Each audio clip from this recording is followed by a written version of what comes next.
ओम नमो भगवते रुद्राय। नमस्कार दोस्तों, आज के इस वीडियो में हम बात करेंगे रामायण की, रामचरितमानस की। दोस्तों, आज के इस वीडियो में हम जानेंगे रामायण की ऐसी 5 चौपाइयाँ जिसका यदि आप पाठ नियमित तौर पे करते हैं तो जीवन के सभी कष्ट दूर होते हैं। यह बहुत ही शुभ होता है और इसका परिणाम बहुत ही जल्द आपको दिखलाई भी देता है। आइए वीडियो को हम स्टार्ट करते हैं। नमस्कार दोस्तों, कैसे हैं आप सभी।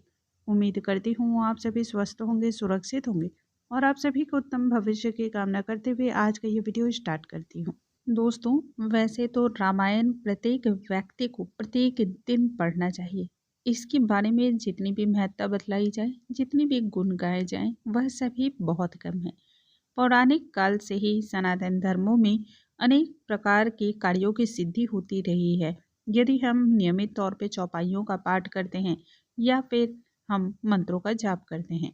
और रामचरितमानस तो जनजीवन का एक ऐसा उदाहरण है जो जीवन की जो भी मूलभूत परेशानियां होती हैं, जो हमेशा हर व्यक्ति के साथ लगी रहती हैं, उन सभी परेशानियों के समाधान के लिए इससे अच्छा और सरल तो और कोई उपाय हो भी नहीं सकता है। मनुष्य के जीवन में मूलतः 3 प्रकार के भाव होते हैं।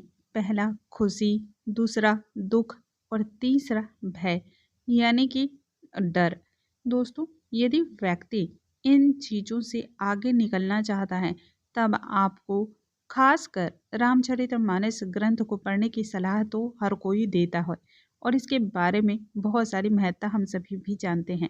जीवन में कई तरह के उतार चढ़ाव और परेशानियां आती हैं, लेकिन यदि आप इन सभी से बहुत ही सरलता के साथ निकलना चाहते हैं तब रामचरितमानस की इन चौपाइयों का पाठ जरूर करना चाहिए, क्योंकि यह जीवन की समस्याओं का निदान करते हैं।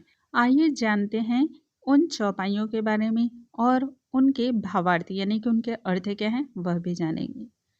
जा पर कृपा राम की होई, ता पर कृपा करहि सब कोई। जिनके कपट दंभ नहीं माया, तिनके हृदय बसहु रघुराया। इसका मतलब होता है, जिन पर प्रभु श्री राम की कृपा दृष्टि होती है उन्हें संसार के कोई भी दुख परेशान नहीं कर सकते हैं, छू नहीं सकते हैं।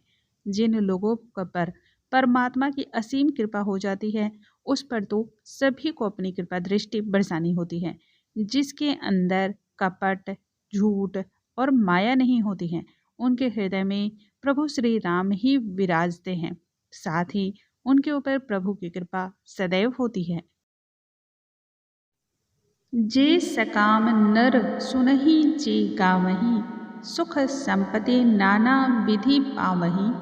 सुर दुर्लभ सुख कड़ी जग माही, अंत काल रघुपति पुर जाहि। इसका मतलब होता है, जो भी मनुष्य श्री रामचरितमानस को अच्छे भाव से सकाम भाव के साथ श्रवण करते हैं, उनके गुणगान को गाते हैं, उन्हें सांसारिक जितनी भी जीवन में कष्ट होते हैं उनसे मुक्ति होती है और प्रत्येक प्रकार के सुख और संपत्ति की प्राप्ति होती है। जो सुख देवताओं को भी दुर्लभ से प्राप्त होते हैं, वह सभी सुख व्यक्ति को प्राप्त होते हैं इस दोहा का पाठ करने से। अंत में ऐसे व्यक्ति रघुनाथ जी के परम धाम को प्राप्त करते हैं। दैहिक दैविक भौतिक तापा, राम राज नहीं काहू हुई व्यापा। सब नर करहि परस्पर प्रीति, चलहि स्वधर्म निरत श्रुति नीति। इसका मतलब होता है, राम राज्य में लोगों को किसी भी प्रकार का कष्ट नहीं होता था।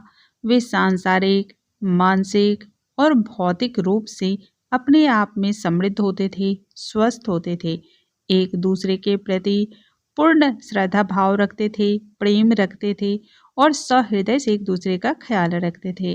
धर्म शास्त्रों, वेद शास्त्रों में बताए गए नियमों का पालन करते थे। हरि अनंत हरि कथा अनंता, कहहि सुनहि बहुविधि सब संता।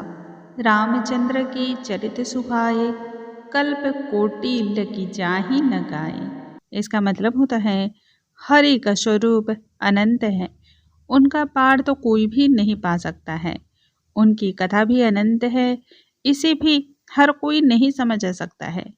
सभी संत, महात्मा, मुनिवर, ऋषि और ज्ञानी उस कथा को अलग अलग प्रकार से कहते हैं, सुनते हैं और उनके लाभ को प्राप्त करते हैं। जा पर कृपा राम की हुई, ता पर कृपा करहि सब कोई। जिनके कपट दंभ नहीं माया, तिनके हृदय बसहु रघुराया। इसका मतलब होता है, जिन पर प्रभु श्री राम की कृपा होती है उन्हें कोई भी सांसारिक दुख छू नहीं सकता है, सांसारिक दुख परेशान नहीं कर सकता है, सांसारिक कष्ट उन्हें नहीं प्राप्त होता है। जिन लोगों पर परमात्मा की असीम कृपा बरसती है उन सब पर सभी को अपनी कृपा दृष्टि बरसानी ही पड़ती है। वैसे लोगों पर, वैसे व्यक्तियों पर परमात्मा सदैव अपनी कृपा रखते हैं, सदैव उस व्यक्ति का हाथ थामे रखते हैं। दोस्तों, उम्मीद करती हूँ आज का ये वीडियो आप सभी को बहुत अधिक पसंद आया होगा। वीडियो पसंद आया हो तो इसे लाइक करना बिल्कुल ना भूलें। अगले वीडियो में नई जानकारी के साथ हम फिर से मिलेंगे। तब तक के लिए नमस्कार दोस्तों। आप सभी तब तक स्वस्थ रहिए, हंसते रहिए और मुस्कुराते रहिए।